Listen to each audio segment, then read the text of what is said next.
Manganin. Kain ng mga kapatid, kananay, ka-OFW. Ayan, ang aking naglalakad na siya. Sinabawang manok na nilagyan ko siya ng mga gulay-gulay.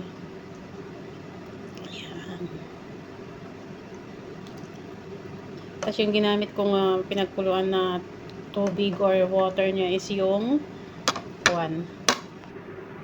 ginamit ko yung pinagkuluan ng whole chicken. Kasi minsan hindi nila kailangan, minsan naman need nila yung pinagkuluan ng chicken. So, ayan siya guys. Maganda naman ang peas, green beans. Araw-araw. Basta wag po araw-araw. Kain po guys. Ayan.